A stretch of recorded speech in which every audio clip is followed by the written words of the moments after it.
성도님들께서 대답해 주신 대로 부활절입니다. 부활절은 우리 한번 여쭤볼게요. 성도 여러분께 어떤 의미가 있나요?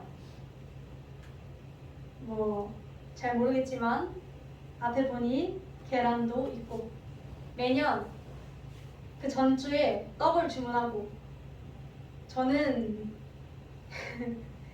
흰 백설기 떡을 주문하는 이유를 몰랐어요.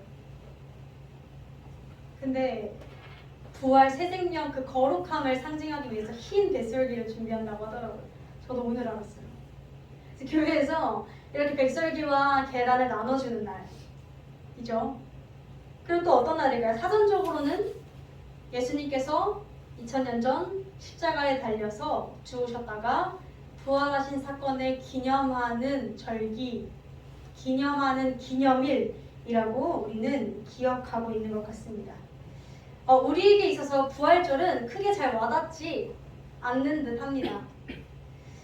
2000년 전에 예수님이 죽었다 살아나시는 것, 사람이 죽었다가 부활했다라는 이야기를 들으면 우린 기본적으로 이런 반응을 가지게 됩니다. 오, 진짜야? 오, 진짜면 좀 신기하다. 이 정도 반응이 가장 현실적인 반응일 것입니다. 그런데 성경은 조금 우리가 사실 우리가 체감적으로 느끼기에 부활절보다 뭐가 더 크게 느껴져요? 크리스마스. 그쵸? 크리스마스는 온 전 세계 사람들이 다 같이 빵빵빵거리면서 트리 막 이따만한 거 세워놓고 하니까 굉장히 엄청난 성대한 행사 같은데 부활절은 상대적으로 그렇지 않단 말이에요. 그렇죠? 그런데 성경 고린도전서 15장 17절 말씀에는 이렇게 말씀하세요. 제가 읽어드릴게요. 그리스도께서 다시 살아나신 일, 부활하신 일이 없었더라면 너희의 믿음 자체가 헛되다. 그리고 너희가 여전히 죄 가운데 있느니라. 다시 말해서 예수님의 부활은 기독교 신앙의 정수요, 핵심이라는 것인 줄로 믿습니다. 사실상 예수님의 부활 때문에 기독교가 만들어졌다라고 할 수 있어요. 따라서 우리가 예수님의 능력도 믿어요. 예를 들어 나는 주일에 교회도 나와요. 예수님이 우리를 사랑하는 것 같아요. 살아계신 것 같아요. 라고 믿으면서 근데 부활은 잘 믿어지지 않아요. 라고 말씀하시는 분들이 계시다면 그분은 기독교 신앙인이 아니라고 간주할 수 있습니다. 왜? 부활을 믿는 것이 예수 그리스도의 부활을 믿는 사람이 그리스도인이라고 우리는 부르기 때문인 줄로 믿습니다. 마냥 죽었다 살아난 게 신기한 것이 아니라 그것이 전부가 아니라 이 예수 그리스도라는 사람이 죽었다 살아남으로 인해서 아무 연관이 없어 보이는 듯한 우리가 새 생명을 얻게 된다는 이 예수님의 부활. 오늘 이 시간에는 저와 여러분이 이 부활에 대해서 함께 나누고자 합니다. 그래서 여기 모인 모든 한 분 한 분이 부활절 예배에 참여하신 모든 성도님들께서 예수님의 부활이 우리에게 각자에게 생명이 되기를 주님의 이름으로 간절히 소망합니다. 첫 번째로 예수님의 부활의 목적을 살펴보고자 합니다. 예수님의 부활의 목적은 뭐였을까요? 부활의 목적은 심판이 아닌 회복이었습니다. 이게 결론이에요. 예수님의 부활의 목적은 회복이었다. 예수님은 회복하기 위해서 부활하셨다라고 할 수 있습니다. 자, 우리가 왜 이런 결론이 나오게 됐는지 한번 볼게요. 예수님께서 십자가에 달려 돌아가셨습니다. 그것도 억울하게 달려 돌아가셨어요. 그래서 성경에 보면은 예수님이 아무 죄 없이 죽으신 것을 그 판결을 내린 빌라도라는 사람도 알고 있었고 많은 사람들이 이 사람은 참된 의인이었다, 그리스도였다라고 이야기했어요. 물론 예수 그리스도가 죽으신 후에. 근데 그때 당시에 사람들이 엄청난 사단의 영에 속해서 사람들이 선동되기 시작했어요. 예수 그리스도 죽이자. 예수 그리스도 죽이자. 웅성웅성하고 예수님을 재판장에 세우고 그렇게 예수님을 십자가에 달려 죽게 만들었어요. 자, 만약에 이 예수님이 이렇게 억울하게 십자가에 달려 죽으셨는데 다시 살아났다면 예수님은 무엇부터 해야 맞을까요? 자, 억울하게 죽은 사람이 죽었다가 다시 살아나면 보통 뭐부터 하죠? 우리 드라마 같은 데 보면은 억울하게 막 그런 픽션 드라마 있어요. 억울하게 막 사랑하는 사람한테 막 바람 피고 막 배신당하고 회사에서 잘리고 막 이렇게 1화에 보통 드라마 1화에 보면은 막 이렇게 온갖 시련을 다 겪은 여주인공이 차에 치입니다. 그러면서 갑자기 이 사람 난 이제 끝인가 봐 이렇게 하고 쓰러져요. 자, 그러고 나서 이 사람이 병실이든 어디든 갑자기 침대에서 갑자기 확 깨어납니다. 그리고 시계를 보면 시간이 한 10년 전으로 돌아가 있어요. 그렇죠? 드라마 많이 보셔서 아시죠? 드라마 각본이 그렇잖아요. 그러면 이 사람은 뭐부터 합니까? 이 사람은? 복수. 이 클리셰가 어째서 복수부터 합니다. 나를 두고 바람핀 그 자식을 한데 어떻게든 하려고, 또는 나를 궁지로 몰아넣은 사람들을 내가 좀 더 정정당당하게 승리해서 그들을 복수하려고 그 여주인공은 10년의 시간 동안 삽니다. 그리고 막 해피엔딩을 막 새로운 남자와 해피엔딩을 막 하죠. 일반적으로 우리가 생각하는 우리의 머릿속에서 가장 사이다 라고 여겨지는 상황은 이겁니다. 그렇죠? 자, 그런데 예수님께서 만약에 억울하게 십자가에 달려 죽으셨다가 살아나셨다면 무엇부터 해야 될까요? 그러면 예수님에게 40일의 시간이 주어졌습니다. 왜냐면 부활하시고 하늘로 올라가는 승천까지 40일의 시간이 예수님한테 주어졌거든요. 이때 예수님 뭐 하셨어야 될까요? 네? 복수. 일단 빌라도한테 찾아갑니다. 야, 너 나 죄인 아닌 거 알지? 너 나 죄인 아닌 거 안다며. 사람들이 너 끌어내릴까 무서워서 나 그렇게 하는 거지. 대제사장들에게 찾아갑니다. 넌 따라와봐. 야씨. 잠깐. 여기서 한 대 치셔도 돼요. 사실. 군병들 여러 사람들이 가서 야, 내가 십자가 달려있을 때는 용서한다 하긴 했는데 이 새끼들 안 되겠네. 할 수 있는 거잖아요. 왜? 예수님이잖아요. 하느님, 신이잖아요. 신. 약간 한 맺힌 귀신처럼 막 그렇게 할 수 있는 거잖아요. 빌라도 아들을 죽이고 막 다른 사람들 막 깨닫고 그제서야 막 엉엉 울면서 예수님이었어. 이런 전개로 가도 사실 무방해요. 그런데 예수님께서 정말 부활이 심판의 목적이었다면 이렇게 했을 거예요. 그렇죠? 그런데 예수님은 40일의 시간 동안 빌라도도 만나지 않고 대제사장도 만나지 않고 자신을 죽이려 들었던 군병도 만나지 않으십니다. 오직 누구만 만나시냐면 제자들만 만나십니다. 왜 그랬을까요?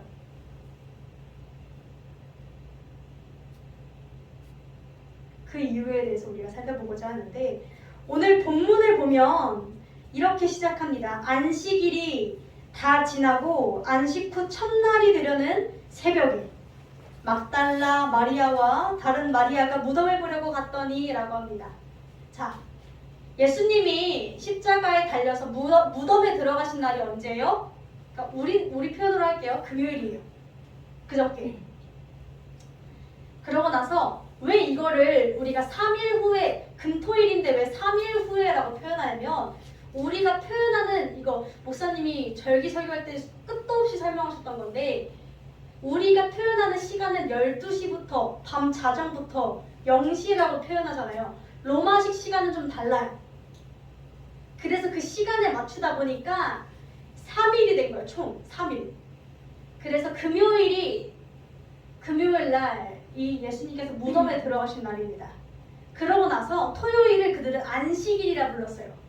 자, 그런데 그들 가운데 어떤 법이 있었어요? 안식일은 거룩하게 지키라. 그래서 안식일에는 이스라엘 사람들은 불도 켜지 않아요. 여행 가지 않아요. 가스레인지 그때는 없었겠지만 어쨌거나 밥을 먹으려고 불을 때우지 않아요. 일하러 나가지 않아요. 안식일은 거룩하게 하나님만 예배하는 게 그들의 룰이에요. 이거 어기면 돌 맞아 죽어요. 그래서 예수님이 무덤에 금요일날 들어가셨는데 토요일날 무덤에 찾아가고 싶어도 갈 수가 없어요. 그렇죠? 움직이면 돌 맞아 죽으니까요. 그래서 막달라 마리아라는 사람과 다른 마리아, 그러니까 이게 이 당시에 마리아가 우리나라 이름으로 한 민지? 동명이 되게 많은 그런 느낌이었어요. 이 마리아라는 이 두 사람이 무덤에 새벽 안식일 딱 끝난 지 그 새벽 동트기 전에 부랴부랴 찾아갑니다. 무덤에.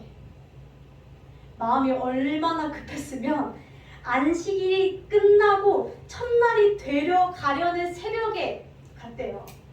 어제 제가 저의 이제 한 동기분이랑 이 본문을 가지고 얘기를 했는데 아마 이 막달라 마리아랑 다른 마리아 중에는 MBTI J가 없었을 거다. P, 약간 즉흥형이 있었을 거다. 왜? 사실 가도 뭐 아무것도 못 하거든요.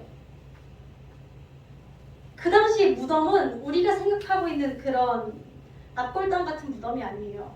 돌문으로 무덤 앞이 막혀 있어요. 그 돌문에 심지어 보초병들이 서 있어요. 그거 움직일 수 있어요? 없어요? 없어요. 여자 둘이 가서 뭐 어쩌겠다고. 아무 계획 없이 일단 가자. 마음 급하니까. 일단 갔어요. 갔는데 어떤 일들이 일어나요? 우리 2절에 큰 지진이 나며 주의 천사가 하늘로부터 내려와 돌을 굴려내고 그 위에 앉았는데 그 형상이 번개 같고 그 옷은 눈같이 희거늘. 돌문이 열립니다. 돌문이 열려요. 자, 그래서 지키는 자들이 4절에 보면 이렇게 등장합니다. 우리 함께 봉독해 보겠습니다. 시작. 수직하던 자들이 저를 무서워하여 떨며 죽은 사람과 같이 되었더라. 아멘. 자, 이 수직하던 자, 지키던 사람들, 군병들이 돌문이 열린 걸 보고 뭔 일이 정말 난 걸 보고 얼굴이 희워졌습니다. 창백해졌습니다. 왜일까요?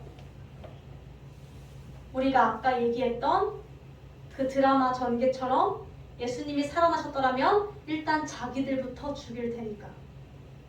그렇죠? 자, 그런데 정말 예수님께서는 그 40일의 시간 동안 단 한 번도 복수를 하지 않으셨습니다. 제자들만 만나러 가셨어요. 막달라 마리아와 다른 마리아에게 예수님께서 8절에 보면 10절에 보면 이렇게 말씀하십니다. 무서워하지 말라. 가서 내 형제들에게 갈릴리로 가라 하라. 거기서 나를 보리라. 아멘. 예수님께서 어떻게 말씀하세요? 마리아야. 마리아 1번 2번아. 가서 너네 두려워하지 말고 마음이 평안하고 내가 살아왔으니 내 형제들. 누구요? 형제들이 누구예요?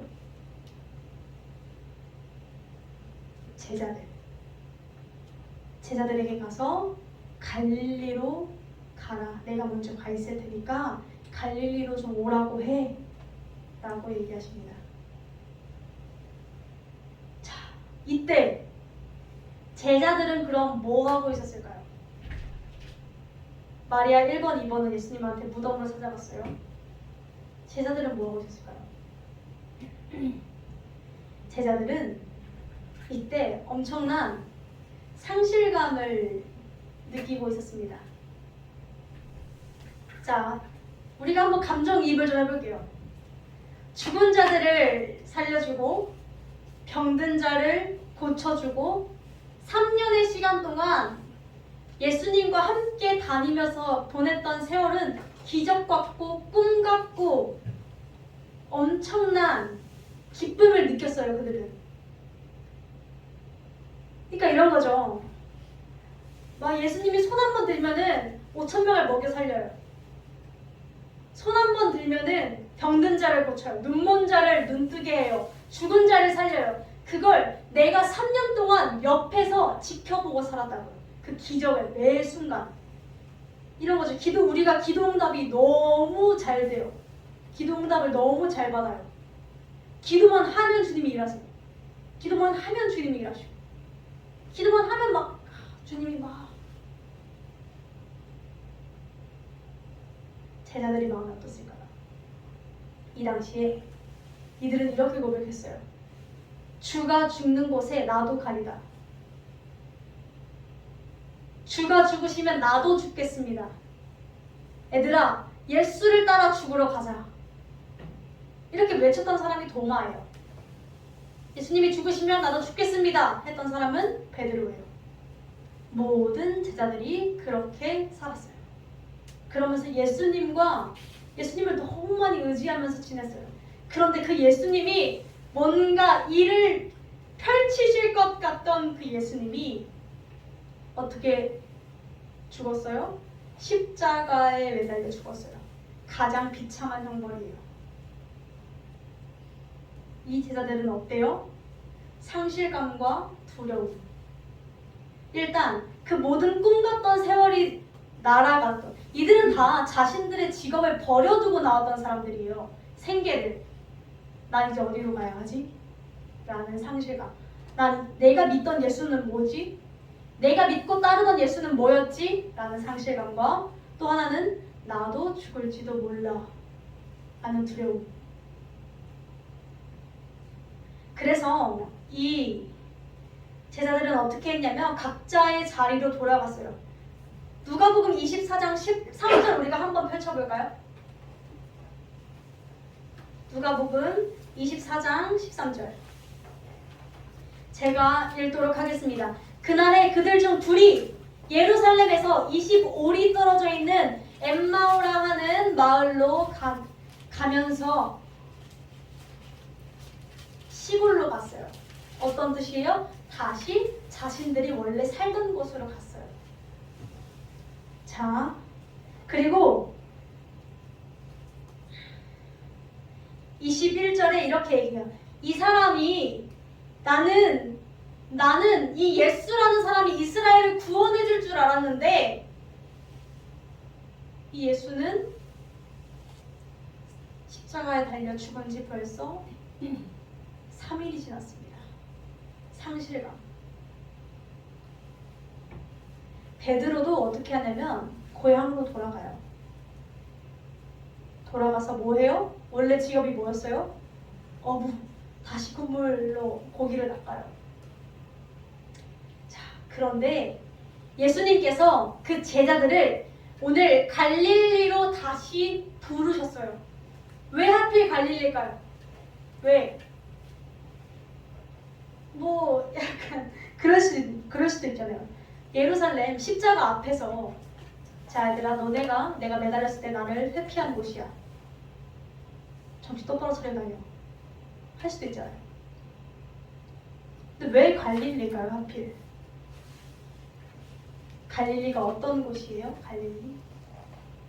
갈릴리는 제자들과 예수님이 처음 만났던 곳이에요. 그들이 예수님을 처음 만나고 체험하고 눈물 흘리면서 예수님을 따라갈 수밖에 없게끔 인도하심을 당했던 곳이 갈릴리예요. 물고기를 잡지 못해서 자신의 생계가 허덕거리던 베드로에게 예수님께서는 그 물고기를 가득 채워주시면서 풍요를 허락하시면서 동시에 나를 따르라. 나는 이러한 능력이 있는 자야. 그러니 나를 따르라. 베드로는 그곳에서 그물을 버려두고 예수님만 따르겠습니다 하면서 따랐고요. 다른 많은 제자들이 와서 예수를 좀 봐봐 라는 한마디에 예수를 보고 이분이 나를 구원해 주겠구나를 깨닫고 눈물을 흘리며 뛰쳐가셨어요. 그것이 갈릴리예요. 그들의 영적 고향이에요. 그들이 처음 주를 주라고 고백했던 그곳. 예수님은 제자들을 다시 한번 갈릴리로 부르세요. 왜? 그들을 다시 처음부터 일으켜 세우시도록 하기 위해서.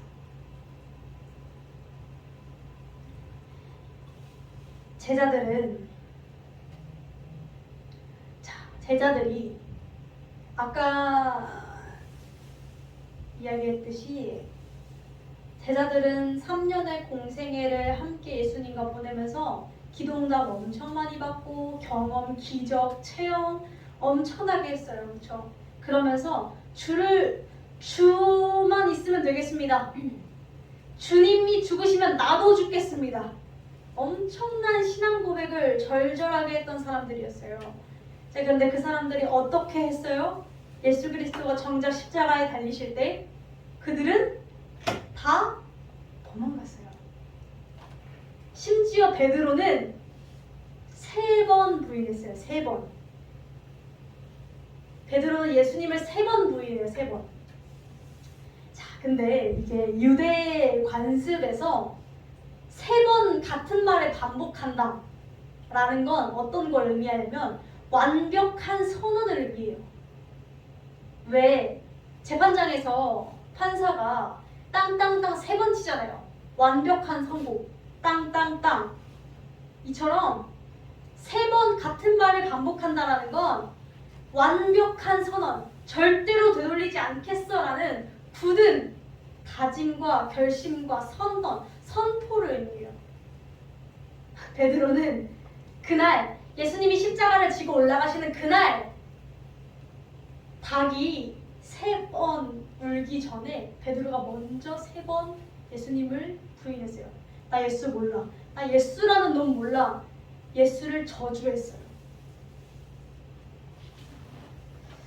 자, 그런데 예수님께서 부활하신 후에 이 베드로를 다시 찾아오십니다. 베드로 뭐하고 있었다고요? 베드로 다시 고기 잡고 있었어요.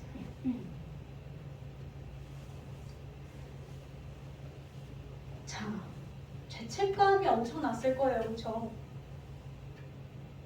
나는 이것밖에 안 되고 나는 또 실패했다 라는 생각이 그를 온몸을 뒤엎었을 거예요. 그런데 예수님께서 베드로에게 찾아오셔서 이렇게 말씀하십니다. 일단 애들을 다 불러 모으세요. 얘들아 밥 먹자. 모여봐. 부르세요. 부르시고는 베드로에게 이렇게 묻습니다. 요한의 아들 시몬아, 너가 나를 사랑하느냐?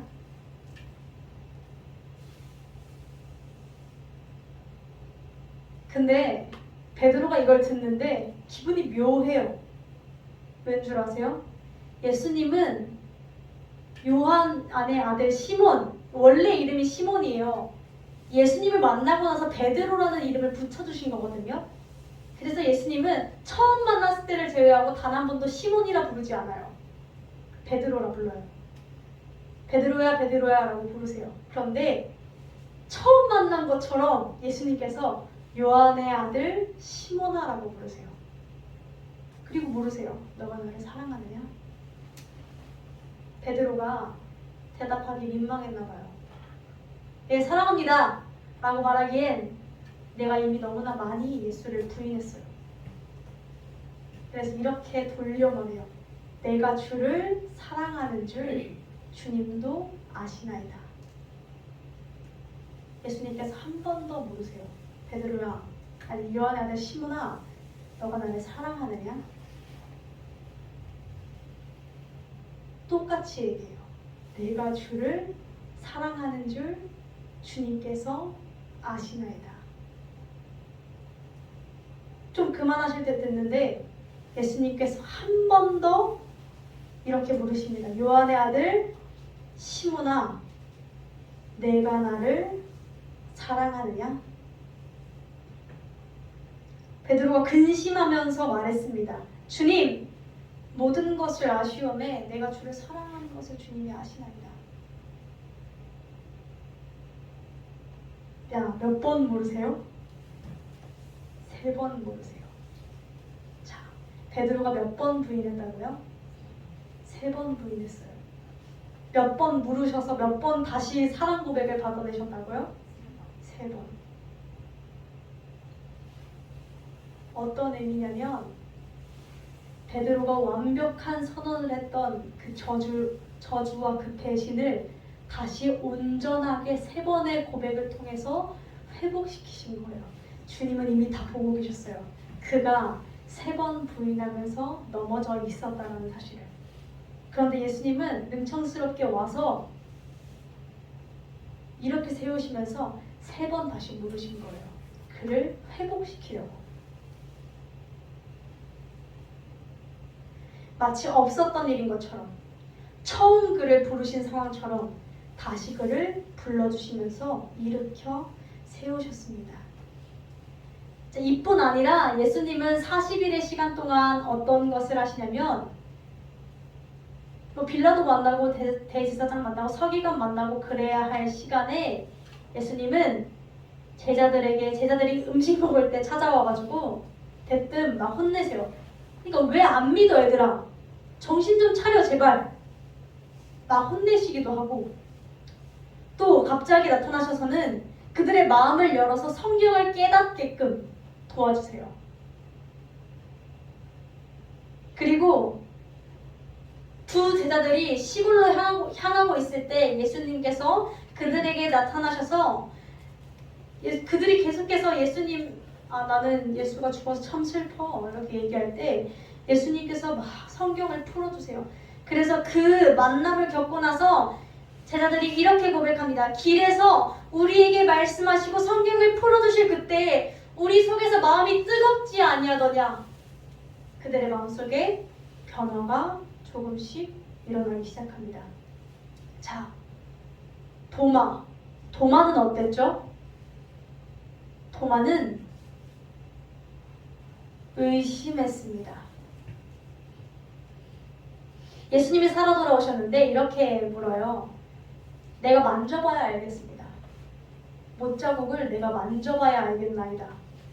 했을 때, 그러니까 도마라는 사람은 어떤 성격이에요? 약간 계산적이고 약간 좀 따져봐야 되고 약간 감정적인 이런 게 아니라 좀 약간 이성적으로 이건 이거고 이건 이거지. 예수님이 살아 돌아오고 기쁘긴 한데 확인을 해봐야지. 우리를 죽이러 온 첩자일 수도 있으니까. 약간 이런 머리가 계산이 빨리빠르게 돌아가는 사람. 그 도마에게 예수님이 어떻게 하세요? 너의 손을 옆구리에 넣어보라. 내 옆구리에. 그리고 그렇게 했을 때 도마가 이렇게 고백합니다. 주는 나의 주님이시요 나의 하나님이시나이다. 도마에게 의심치던 그 요동치는 그 의심의 마음을, 불안하고 두려운 마음을 평안한 믿음으로 바꾸어 주십니다. 주님이 부활하시고 40일 동안 하신 일들을 가만히 보잖아요. 그러면 주님이 하신 일은 단 한 가지였어요. 제자들의 회복, 살리심의 연속이었다는 것입니다. 각자의 연약함대로 의심과 배신과 낙심과 어려움, 절망, 우울, 그것들을 스스로의 힘으로 극복할 수 없어서 다시 원래의 자리로 그들은 돌아갔는데 예수 그리스도께서 그 제자들을 각자 개인마다 다른 모습으로 또다시 찾아와 주셔서 주님은 40일의 시간들 가운데 그들을 다시 한번 회복시키시는 줄로 믿습니다. 그리고 희망이 없고 바닥에 그저 나가 떨어졌던 그 제자들, 그들을 다시 처음 만났던 갈릴리 산으로 다시 한번 부르셔서 얘들아 기억하지? 내가 너희를 뜨겁게 만났던 사실을 기억하니? 맨 처음 너희가 고백했던 그 믿음의 신앙의 고백들을 기억하니? 그때 예수와 내가 같은 예수야. 난 변하지 않았어. 나는 여전히 이 자리 그대로에 있어. 그러니 너희가 다시 돌아오기만 하면 돼. 나는 절대로 이곳을 떠나지 않아. 나는 절대로 너희를 버려두고 혼자 도망가지 않아. 너희가 다시 갈릴리, 맨 처음 주를 예수라고 불렀던 그곳으로, 그 자리로 돌아오기만 하면 언제든 반겨줄 준비가 되어 있다라고 주님께서 말씀하신 것인 줄로 믿습니다. 그래서 예수님의 부활은 복수의 의미가 아니라 회복의 그 목적이었는 줄로 믿습니다. 자, 그렇다면 예수님의 회복을 위한 그 부르심에 제자들은 어떻게 반응했나요? 16절 우리가 함께 읽겠습니다. 시작. 11제자가 갈릴리에 가서 예수의 명하시던 산에 이르러. 아멘. 이들은 뭐 했어요? 예수가 명하시던 산에 갔어요. 중요한 건 이겁니다. 제자들은 넘어졌고 무너졌고 용서받을 수 없는 죄악을 저질렀는데 일단 그래서 내 모습이 너무 추하고 더러운데 온갖 실패를 경험해서 내 인생이 이게 맞을까? 고민하고 있던 찰나에 그들은 뭐 했냐면 그래도 일단 예수님이 말씀하셨으니 한번 가보자. 한 걸음 내딛었어요. 그게 전부입니다. 갈릴리에 그는 예수가 명하시던 그 산에 이르렀는 줄로 믿습니다. BGM이 깔리니까 좋네요. 그렇죠? 잠도 깨고 좋아요. 이제 좀 주목이 된 것 같아요. 저는 약간 이 설교 시간에 뭔가 이렇게 소음이 나고 이렇게 되면 예전에는 굉장히 스트레스를 좀 받았었거든요. 설교의 흐름이 좀 끊어지는 것 같아서 스트레스를 받았는데 이게 오히려 감사한 건 뭔지 알아요? 제가 막 설교를 막 중요한 부분인데 이거 들어야 되는데 성도님들 막 강조할 때는 다들 이러고 계세요. 근데 어디선가 한번 소음이 생기잖아요. 그럼 막 저를 막 이렇게 쳐다보세요. 집중이 돼요, 순간. 약간 이런 것도 좀 이용할 필요가 있는 것 같아요. 그냥 해본 말이에요. 핸드폰 꺼주세요, 알겠죠? 자, 그래서 이 제자들이 더 이상 자기에겐 소망이 없거든요. 이 제자들이 이전에 실패해보기 전에는 이렇게 고백했어요. 예수 위해서 죽겠다라고 고백했어요. 나 해볼 수 있겠다. 나 내 인생 살아볼만 하겠다. 노력하면 되겠다. 노력하면 되겠다. 제자들은 그렇게 생각했어요. 근데 예수님의 십자가 앞에 철저하게 무너져 보니 알았어요. 내 안엔 소망이 없구나. 난 내 힘으로 살아갈 수가 없는 존재구나. 그래서 넘어져 있었어요. 그런데 이들은 어떤 것 때문에 예수님의 12제자로 기록되게 되었느냐? 이들은 넘어짐을 경험했으나 예수님께서 자신들을 갈릴리로 한 번 더 초청하신다는 사실을 듣고 예수를 보면서 갈릴리로 따라갔어요. 이것이 중도에 넘어진 자들과 예수의 제자로 따라가는 자들의 차이입니다. 둘 다 똑같이 실패하고 둘 다 똑같이 인생에 쓰디쓴 맛들을 경험하고 넘어지고 실수를 깨닫고 자신의 타락을 보고 자신의 무너짐을 경험하고 매 순간 넘어지는 건 모든 이들이 똑같아요. 그러나 예수의 제자로 마지막 날에 호명되는 사람들은 어떤 사람들이냐면요. 나는 더 이상 할 수 없는 것 같긴 한데 예수님이 나를 한 번 더 부르신다는 그 소리를 듣고 그 음성에 귀 기울이며 한 번 더 따라가는 사람, 한 번 더 일어서는 사람, 예수가 포기하지 않았으니 나도 포기하지 않는다라는 마인드로 계속해서 일어서는 사람, 그 사람이 예수 그리스도의 제자로서 남게 되는 줄로 믿습니다. 그들은 결국 그 주의 힘입어서 다시 회복되었고 부활의 생명을 얻었습니다. 그리고 그들은 전부 순교합니다. 물론 우리가 예수를 믿는다 해서 다 순교해야 된다는 이야기는 아닙니다. 근데 왜 순교를 강조하냐면 이들이 처음에 두려워서 도망갔던 게 뭐예요? 죽는 거. 죽는 거 무서워서 예수님을 버리고 갔거든요. 사실 무섭잖아요. 근데 이들이 전부 다 순교예요. 순교? 예수님을 위해서 죽었다는 뜻이에요. 더 이상 죽음이 그들의 앞길을 가리지 않았어요. 죽음은 두려움의 대상이 되지 않았어요. 그들에게. 예수를 위해서라면. 왜? 그 이후에 나에게 영생이 허락되어져 있기 때문에. 우리가 우리의 삶을 돌아보게 되기를 원합니다. 자, 2000년 전 예수님이 죽었다 살아나신 것이 대체 나랑 무슨 상관입니까? 오늘 본문 20절 말씀을 함께 동독하기를 원합니다. 시작. 내가 너희에게 분부한 모든 것을 가르쳐 지키게 하라. 볼지어다 내가 세상 끝날까지 너희와 항상 함께 있으리라 하십니다. 아멘. 내가 세상 끝날까지 너희와 항상 함께 있으리라. 주님의 약속인 줄로 믿습니다.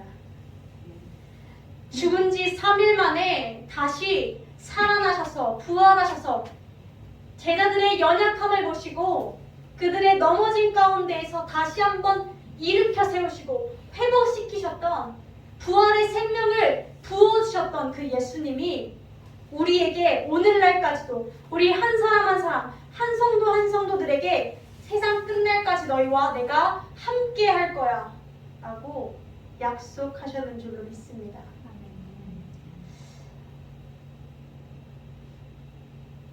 그리고 이 성경 속에서 제자들의 실패를 굉장히 적나라하게 그려놔요.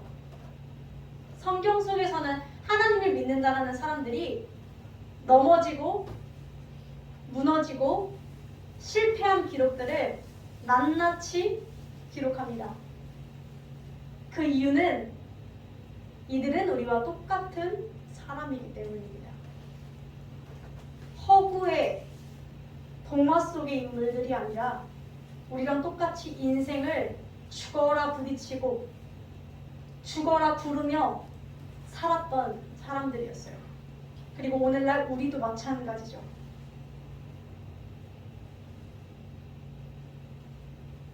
살아가다 보면 어쩔 수 없이 무너지게 되고 죄악과 인생의 실패와 실수로 낙심의 상황 가운데에서 또는 고통과 어려움의 상황 가운데서 우리는 주저앉습니다.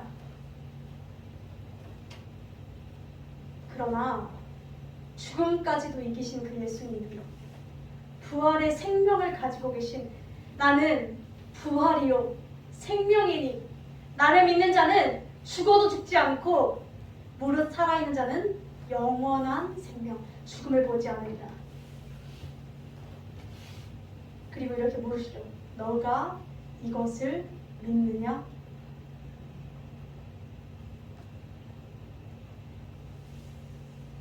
주님께서 이 부활절을 계기로 우리에게 다시 한 번 더 물으시는 질문이며 다시 한 번 더 갈릴리로 우리를 처음 만나셨던 그 주님이 처음 우리를 만난 그 장소로 그 예배의 현장으로 다시금 초청하시는 줄로 믿습니다. 아멘. 우리에게는 그래서 매일의 예배가 너무나 소중합니다. 일주일마다 반복되는 행사라고 느껴질 때 저도 많이 있습니다. 저도 물론 지칠 때가 많고 일처럼 느껴질 때도 있고 예배드리고 싶지 않을 때도 너무나 많아요. 왜? 저도 사람인걸요. 그런데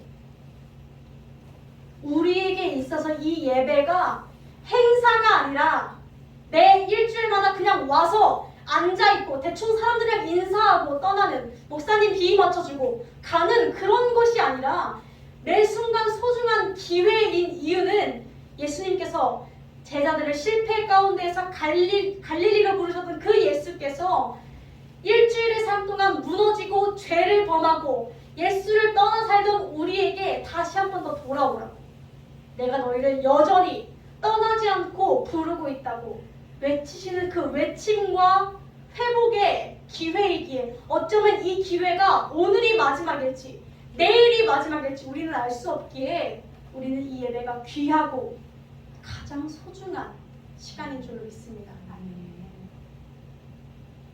사랑하는 성도 여러분, 우리는 넘어져도 예수는 넘어지지 않습니다. 우리에게 희망이 없다 하더라도, 우리의 삶이 앞이 깜깜해서 보이지 않는다 할지라도 주님은 우리를 포기하지 않으십니다. 우리가 주를 배신한다 하더라도 어쩌면 주님은 정말 복수하지 않으시더라고요. 돌아오면 끌어안으시더라고요. 물론 마지막 날엔 심판이 있겠지만